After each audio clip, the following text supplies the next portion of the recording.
Binding force of MOA and AOA. बेटा इसके लिए binding force of MOA and AOA के लिए आपको सबसे पहले क्या करना है, पेन पेपर छोड़ देना है, साइड में रख देना है, सुनना है, क्योंकि नजर हटी दुर्घटना घटी हो जाएगा। Very very very important topic है, उतना ही जितनी डॉक्ट्रिन्स इंपॉर्टेंट थी।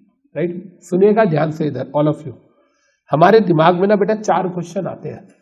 पहला क्वेश्चन आता है कि एमओए और एओए में जो कुछ भी लिखा है, राइट, क्या कंपनी, इधर देखिएगा क्वेश्चन देखिए, is company bound to outsider. क्या एओए में जो कुछ भी लिखा है या एमओए में जो कुछ भी लिखा है कंपनी आउटसाइडर के साथ बाउंड है, पहला क्वेश्चन।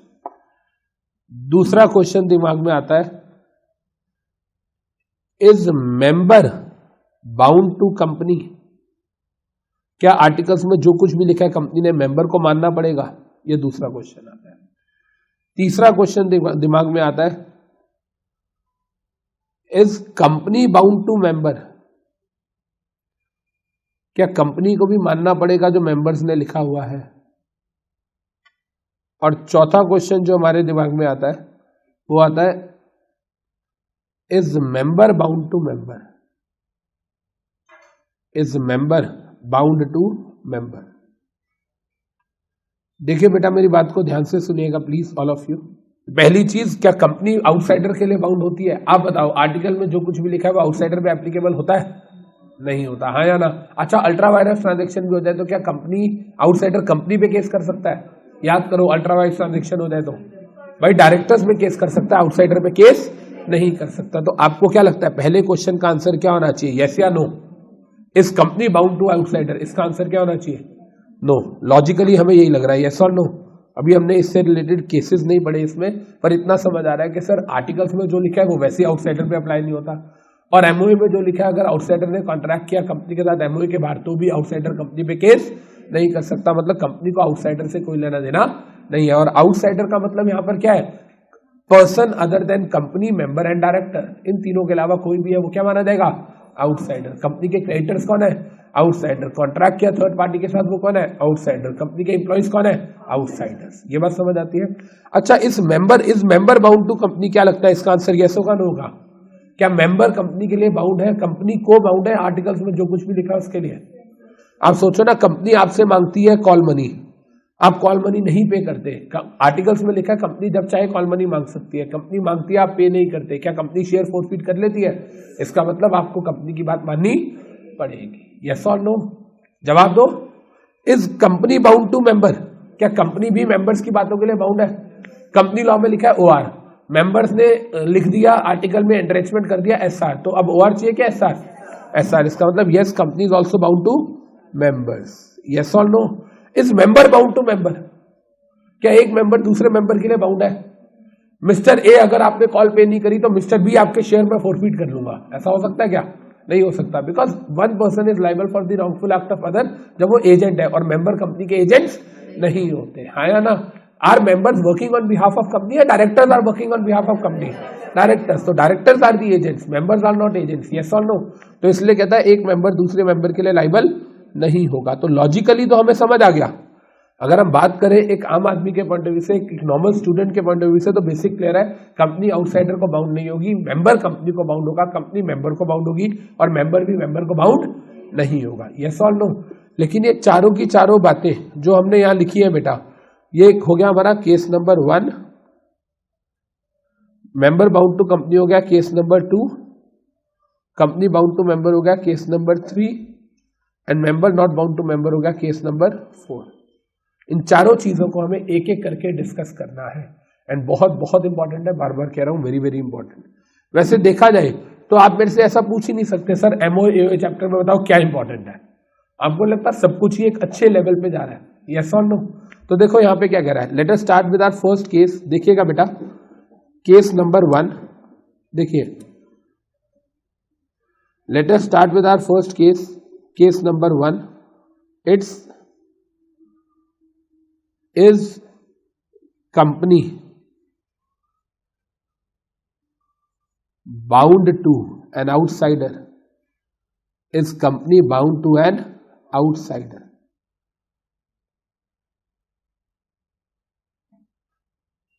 बेटा मेरी बात को बहुत ध्यान से सुनिएगा प्लीज, इधर ऑल ऑफ यू। क्या कहता है देखिए, इसमें ना एक केस हुआ था, इन चारों में ही केस लॉस की हेल्प है, जुडिशियल प्रेसिडेंट्स है जो हमको पढ़ने हैं, राइट। इतना तो समझ आ गया कि सर आर्टिकल्स में जो कुछ लिखा है वो कंपनी पे अप्लाई होता है, मेंबर्स पे और डायरेक्टर्स पे, और किसी पे नहीं होता। और अल्ट्रा वायरस ट्रांजेक्शंस के लिए भी आउटसाइडर कंपनी पे केस नहीं कर सकता, तो logically company is not bound to outsider. लेकिन with the help of judgement क्या बताना है, सुनिए इधर ध्यान से। तो यहाँ पर कहता है कि क्या कंपनी बाउंड है, सर कंपनी बाउंड नहीं है। अब इसको हम एक्सप्लेन कैसे करेंगे, सुनिएगा। इसमें केस हुआ था, पहले पूरी बात सुनिएगा, इट्स वेरी वेरी इंपॉर्टेंट। देखिए पर्सन का नाम है LA, name of the person is LA. LA नाम का एक पर्सन था, जो एलए था ये positive life assurance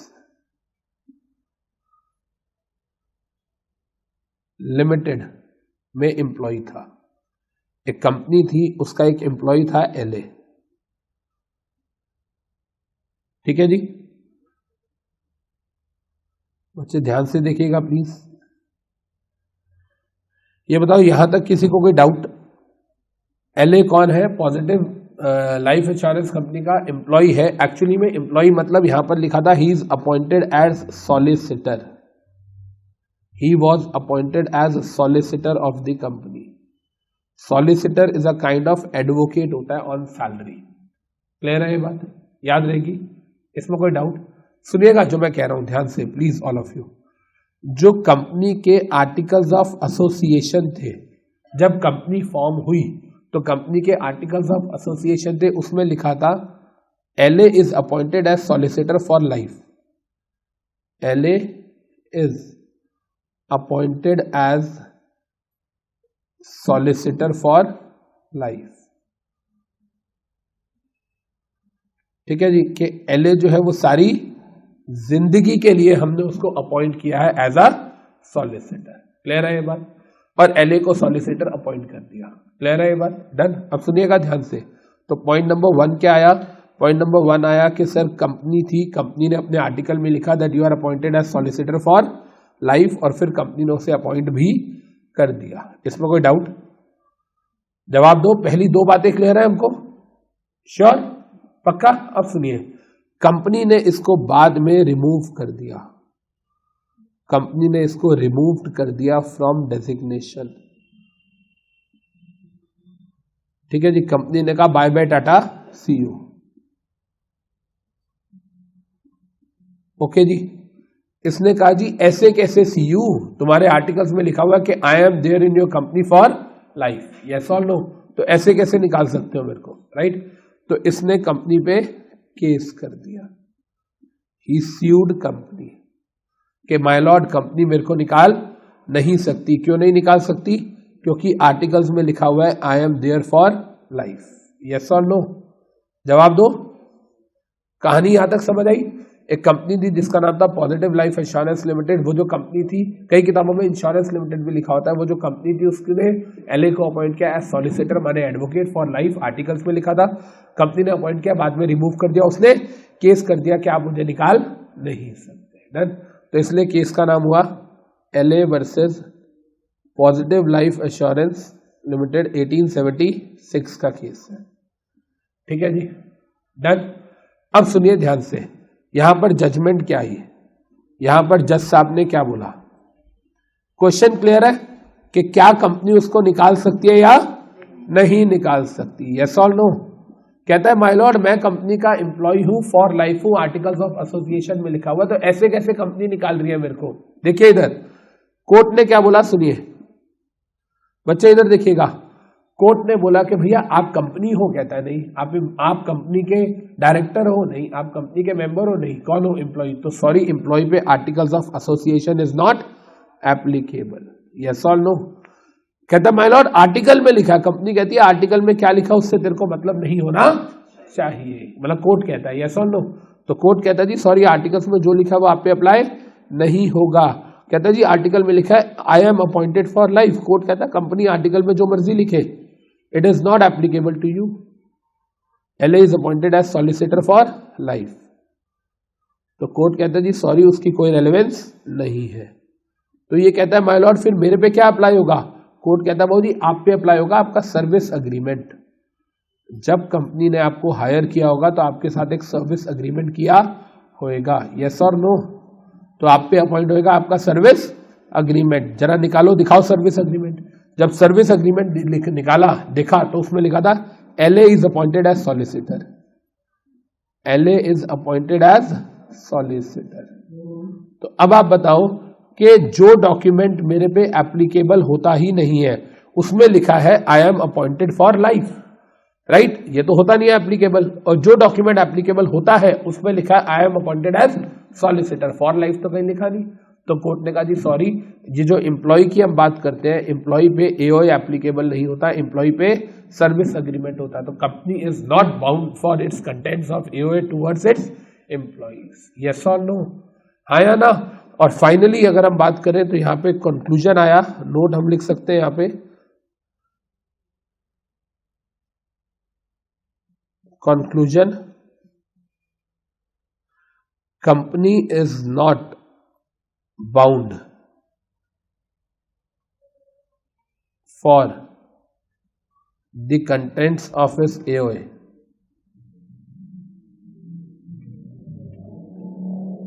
to it's employees. और एम्प्लॉइज भी यहां पे आउटसाइडर माने जाएंगे, यस और नो?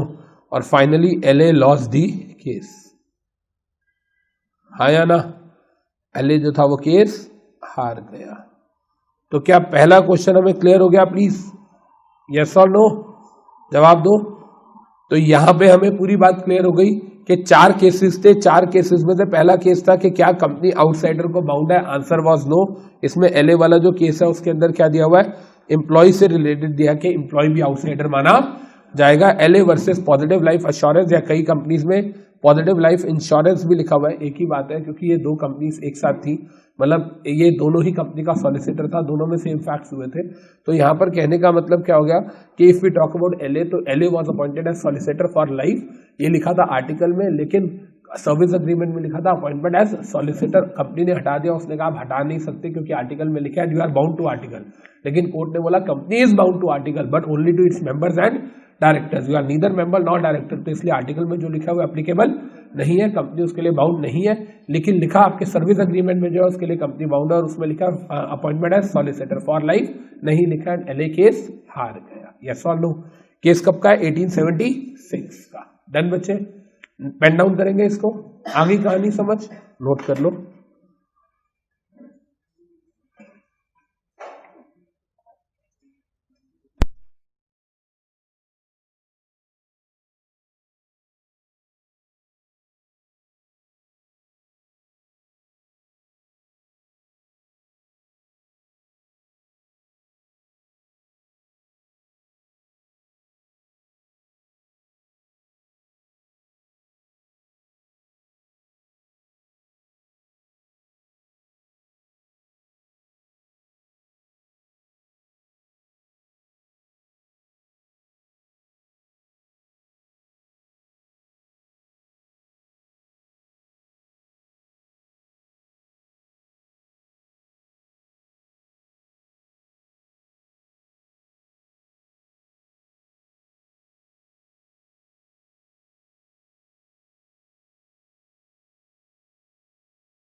हाँ जी, अब देखिए बच्चे, यहाँ पे हमें हमारा केस नंबर 1 समझ आ गया। That was is company bound to outsider? No, company is not bound to outsider held in the case of LA versus positive life. And इसके अंदर क्या जजमेंट आई ये भी हमें पता चल गया। ही लॉस्ट द केस क्योंकि जो लिखा था वो एम्प्लॉइज पे एप्लीकेबल नहीं होता। He was appointed as employ of the company for life. Right बच्चे, अब देखिए ध्यान से इधर please all of you. Now we come to our second case. इधर देखिए बच्चे please all of you, it's very very important. ये कहता है is member bound to company, is member bound to company. मेरी बात को सुनिएगा बेटा, यहां पर ना मेंबर का मतलब प्योर मेंबर नहीं है, यहां पर मेंबर का मतलब है एनी काइंड ऑफ इन्वेस्टर। मेरी बात सुनिए जो मैं कह रहा हूं, अगर कंपनी ने डिबेंचर्स इशू किए पार्टली पेड और कल को कंपनी डिबेंचर्स की कॉल मनी मांगती है, आप नहीं देते, क्या कंपनी डिबेंचर फोरफिट नहीं करती? इसका मतलब डिबेंचर होल्डर्स भी बाउंड है। मींस यहाँ मेंबर का मतलब है इन्वेस्टर, फिर चाहे वो इक्विटी शेयर हो, प्रेफरेंस शेयर होल्डर हो या डिबेंचर होल्डर हो, बॉन्ड होल्डर हो। यस और नो? ये बात समझ आई? क्लियर है? देखो यहाँ पे क्या कह रहा है, पूरी बात समझिएगा। ये बहुत बहुत अच्छा केस है बेटा, इट्स वेरी वेरी इंपॉर्टेंट। थोड़ा सा कॉम्प्लिकेटेड भी है, इसलिए इसको ढंग से सुनिएगा, देखिएगा। इधर नजर हटी दुर्घटना घटी हो जाएगा। देखिए, एक बंदा था जिसका नाम था बोरलैंड।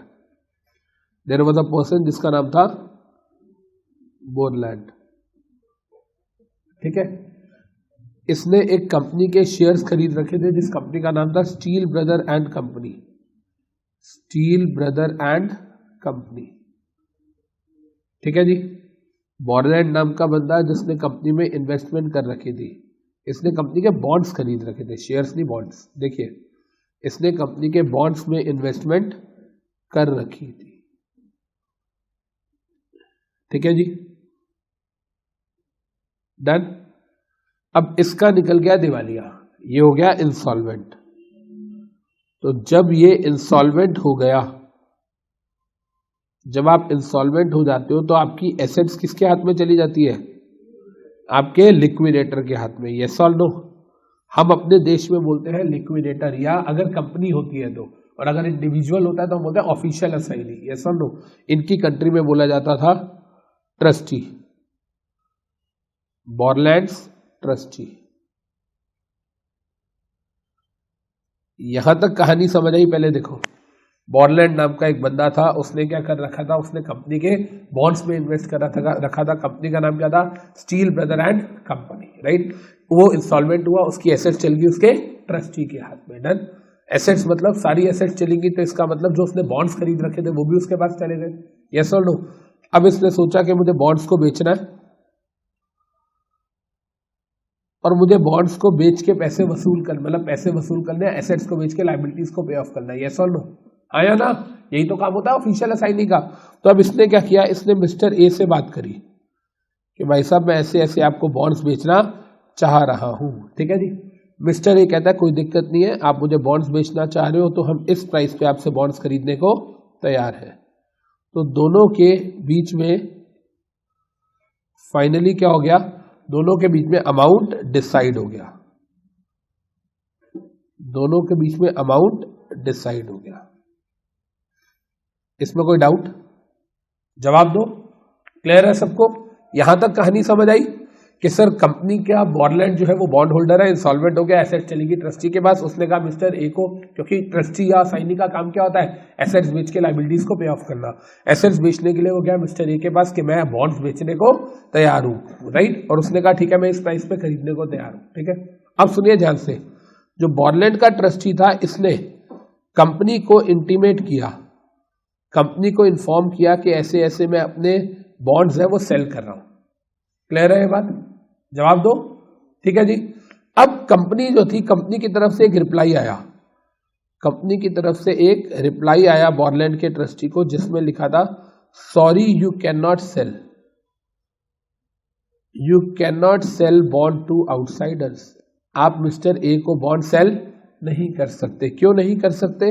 क्योंकि हमारे आर्टिकल्स ऑफ एसोसिएशन में लिखा हुआ है कि जब भी कोई मेंबर का दिवालिया निकलेगा तो वो मेंबर बॉन्ड्स सेल करेगा टू बीओडी ओनली। तो आपको बोर्ड ऑफ डायरेक्टर्स को ही बॉन्ड सेल करने पड़ेंगे, और वो भी एट फेयर प्राइस, जो price board of directors decide करेंगे। ये बात समझ आई? क्लियर है? तो बीओडी ने कहा यार ठीक है, उसने कहा ठीक है बताओ कितना प्राइस दोगे, उन्होंने कहा जी हम इतना प्राइस देंगे। कहता है ये तो बड़ा कम है मिस्टर, ये तो बहुत ज्यादा दे रहा है। कहता है जी ज्यादा दे या जो मर्जी दे, हम जितना देंगे आपको उतना ही लेना पड़ेगा क्योंकि आर्टिकल्स में लिखा हुआ है। यस और नो?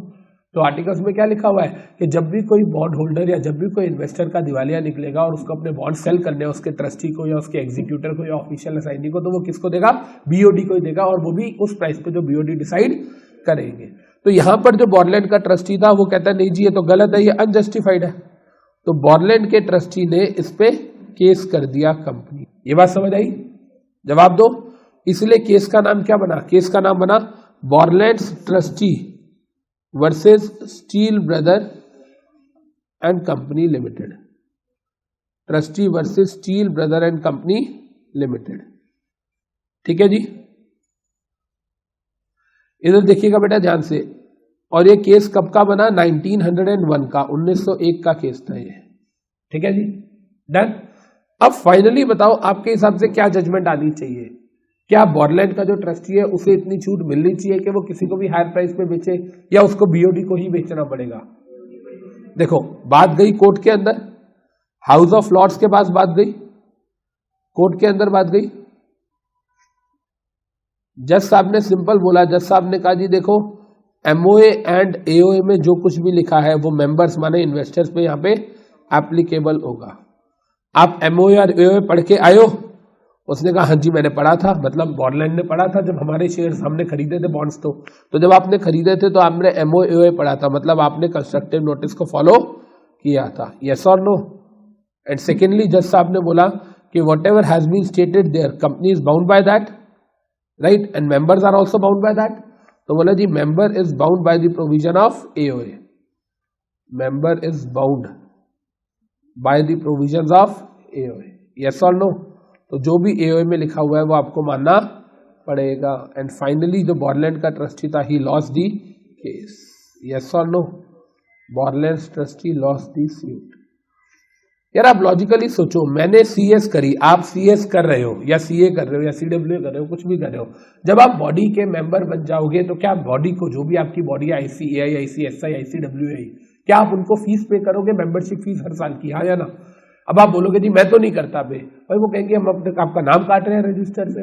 जब आपने सीएस के एग्जाम दिए, सीए के एग्जाम दिए, जब आपने चूज किया कि हाँ मैं ये कोर्स करूंगा, इसका मतलब ये कि आपने अपनी कंसेंट दी कि मैं मेंबर बनने के बाद सारे रूल्स एंड रेगुलेशंस को फॉलो करूंगा, और अब आप उसको डिनाई नहीं कर सकते। यस और नो? हाँ या ना? तो इससे हमें बात समझ आ गई कि सर चाहे कंपनी आउटसाइडर को बाउंड नहीं होती, लेकिन जो मेंबर है वो कंपनी को बाउंड होता है। यस और नो? पहले में केस का नाम क्या था? Eley versus positive life insurance. यहाँ पे क्या है? Borland trustees versus steel brother and company limited. Any doubt in this case? No doubt? कर लो इसको नोट।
डन। कितने बच्चे अभी लिख रहे हैं?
चलें जी आगे।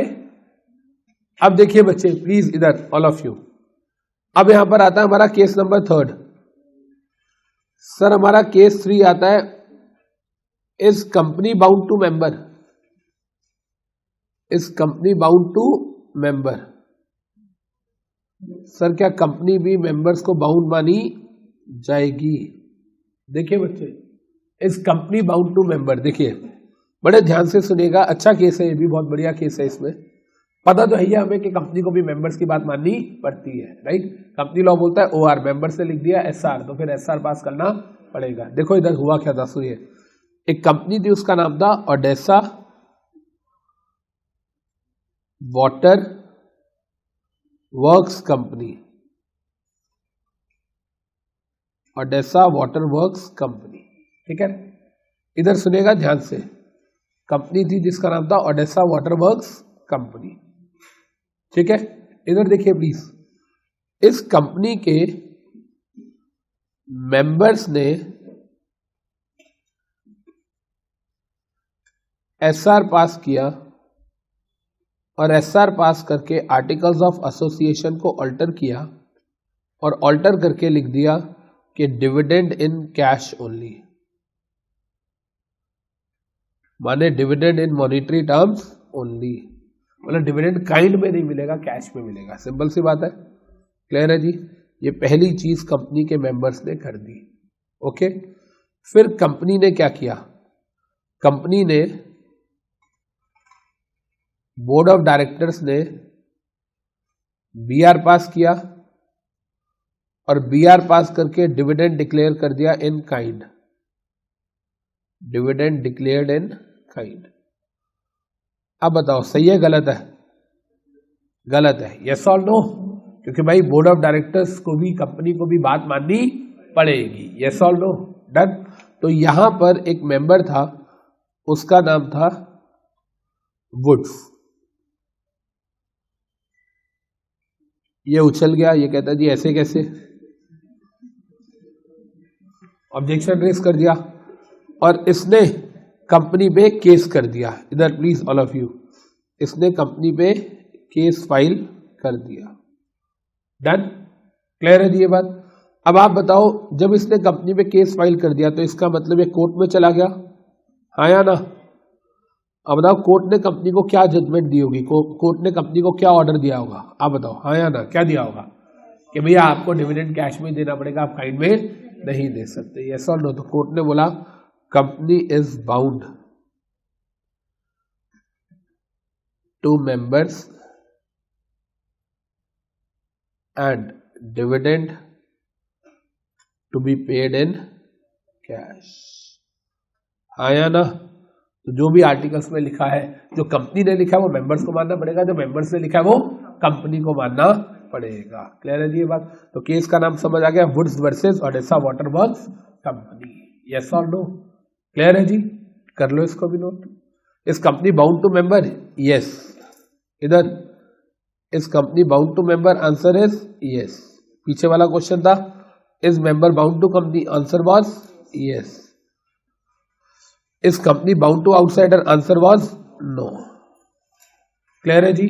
इस कंपनी बाउंड टू आउटसाइडर? यहां पर लिख लो नो, राइट, फर्स्ट केस में। सेकेंड केस में is company is member bound to company? Yes, है ना। थर्ड केस में is company bound to member? Yes. Company member को बाउंड है, मेंबर कंपनी को बाउंड है, लेकिन कंपनी आउटसाइडर को बाउंड नहीं है। डन बच्चे? क्लियर है जी? कर लो इसको।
अब देखो जी, यहां पर हमारे 3 केसेस हो गए, अब रह गया हमारा लास्ट केस।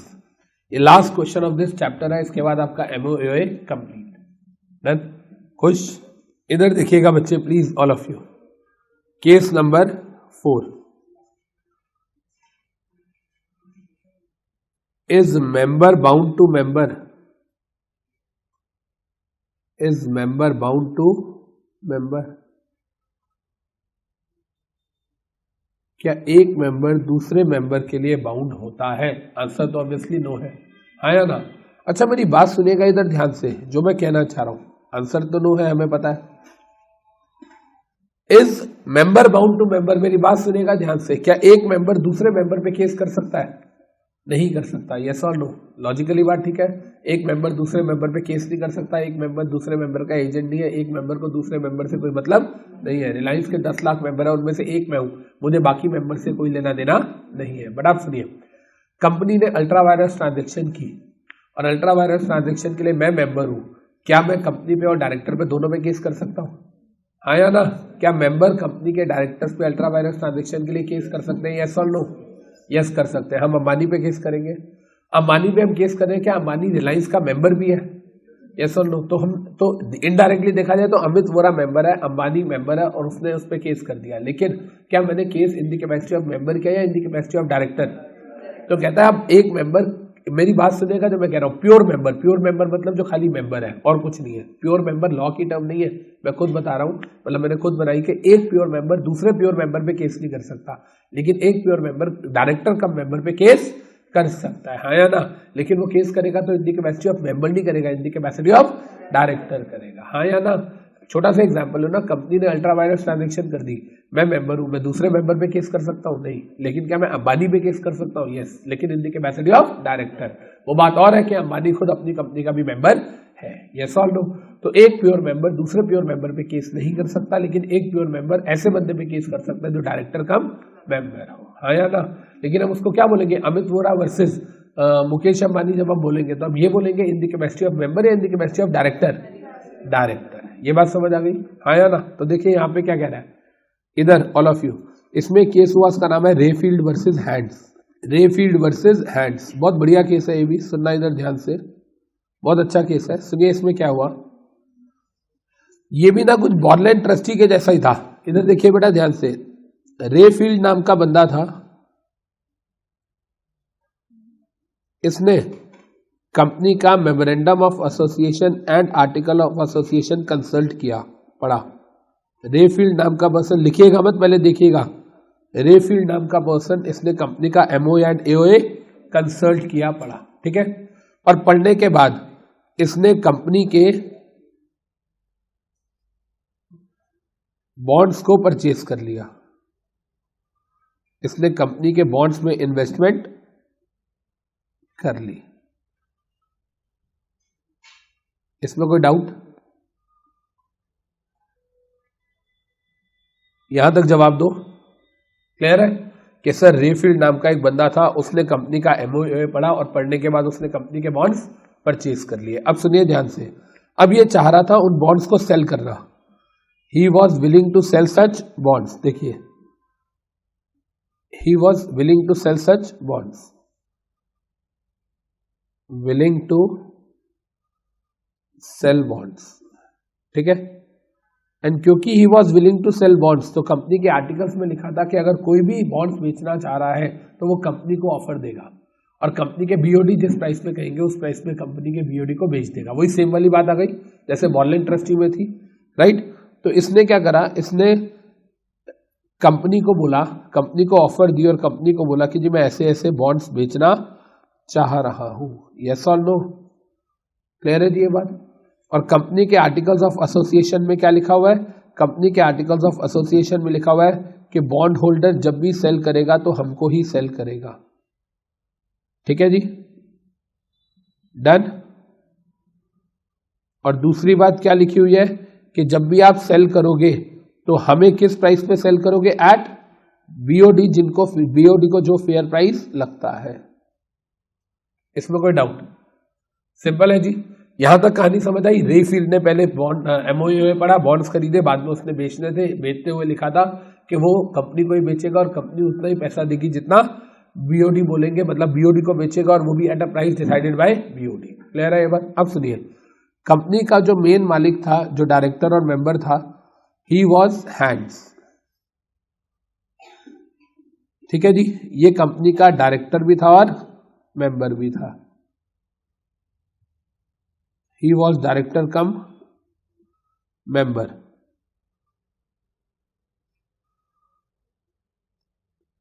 तो इसने रिप्लाई दिया कि जी सॉरी हम नहीं खरीद सकते। इधर देखिएगा बेटा, इसने डिनाई कर दिया कि सॉरी जी हम तो परचेज नहीं कर सकते। किसने डिनाई कर दिया? हैंड्स ने डिनाई कर दिया, क्लियर है ये बात। इसने कहा जी सॉरी हम नहीं खरीद रहे। उसने कहा यार जो भाव देना है दो, जो प्राइस देना है दो। कहते नहीं जी नहीं, हमारे पास फंड्स है नहीं, हम अभी खरीद ही नहीं रहे। जैसे आप याद करो बॉर्नलैंड ट्रस्टी वाले में वो बाउंड था कि जी आर्टिकल्स में लिखा है कि आपको हमें ही बेचना है तो हमें ही बेचने पड़ेंगे, हाँ या ना। अब यहां पर अगर मैं बोलूं आर्टिकल्स में लिखा है कि आपको खरीदना है तो खरीदने भी पड़ेंगे, यस और नो, जवाब दो। तो यहां पर रेफील्ड ने हैंड्स पे केस कर दिया, रेफील्ड ने हैंड्स पे केस कर दिया, राइट, ठीक है जी, डन। इसमें कोई डाउट? अब आप बताओ कोर्ट की जजमेंट क्या आनी चाहिए इस केस में। कहानी समझ आ गई? कहानी क्या है जी, बोर्ड ऑफ बंदे ने बॉन्ड्स खरीदने थे, पहले एमओए पढ़ा, पढ़ने के बाद बॉन्ड्स खरीदे, फिर बॉन्ड्स बेचना चाह रहा है तो उसको याद आया कि कंपनी को ही बेचने पड़ेंगे, कंपनी के डायरेक्टर्स को ही खरीदने पड़ेंगे और वो भी उस प्राइस पे जो वो बोलेंगे। तो उसने कहा मुझे पैसों की जरूरत है, जो पैसे दोगे चलेगा। हैंड्स कहता नहीं जी हम कोई पैसे नहीं दे रहे, हम खरीद ही नहीं रहे, मार्केट में बेच। उसने कहा मार्केट में कोई खरीद ही नहीं रहा और आर्टिकल्स में लिखा है कि आप खरीदोगे तो आप खरीदो, नहीं खरीदा तो रेफील्ड ने हैंड्स में केस कर दिया, हाँ या ना। कोर्ट की क्या जजमेंट आई देखो इधर ध्यान से, कोर्ट की जजमेंट आई, कोर्ट ने क्या बोला देखिए इधर बेटा ध्यान से, कोर्ट ने बोला Hands is bound to purchase bonds offered by Rayfield, Hands is bound to purchase bonds offered by Rayfield, right. अब सुनिए ध्यान से, यहां पर रे फील्ड क्या, वो हैंड्स क्या बोलता है, इधर देखिएगा बेटा, इस केस में हैंड्स क्या बोलता है, सुनिए। इस केस में हैंड्स कहता है कि माय लॉर्ड, मैं कंपनी का मेंबर हूं और एक मेंबर दूसरे मेंबर को कंपेल कर रहा है, उस पर केस कर रहा है, कैसे कर सकता है। कोर्ट कहता है यार तू मेंबर है मान लिया, लेकिन ये बता कि वो तेरे को मेंबरशिप की कैपेसिटी में केस कर रहा है, डायरेक्टरशिप की, डायरेक्टरशिप की, तो वो डायरेक्टरशिप पे केस कर सकता है। Member is not bound to member but director is bound to member, yes और नो, क्योंकि डायरेक्टर पे भी एओए अप्लाई होता है और मेंबर पे भी होता है, यस और नो। तो मतलब हैंड्स कंटेंडेड, हैंड्स ने बोला that I am not liable to be sued. I cannot be sued by member of the company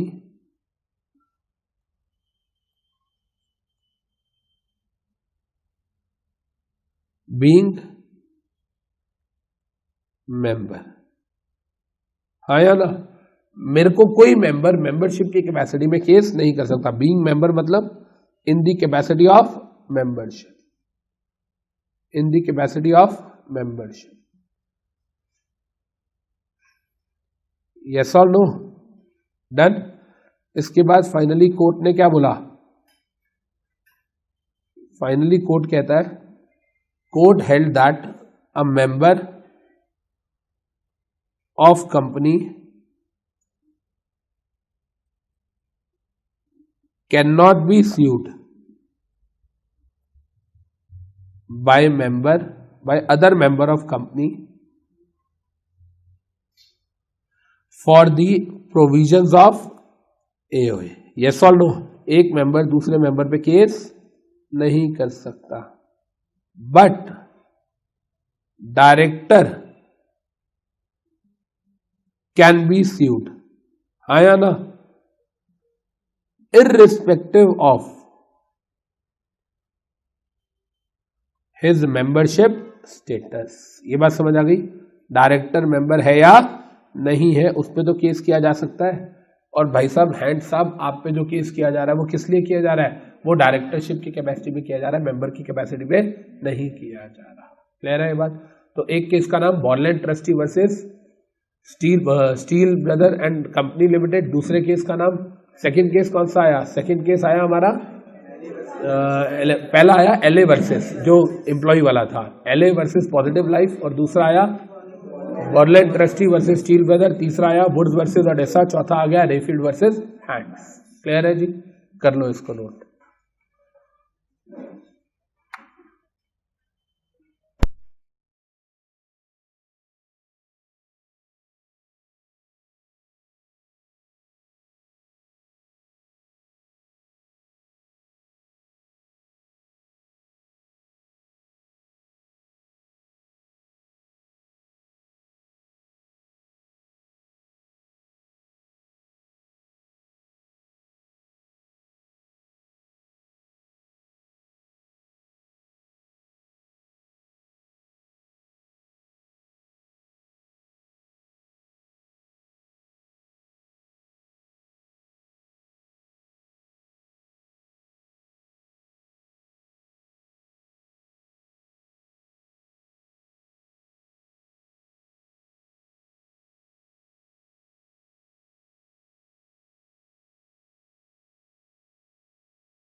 बच्चे डन, कितने लोग अभी कर रहे हैं, कीजिए।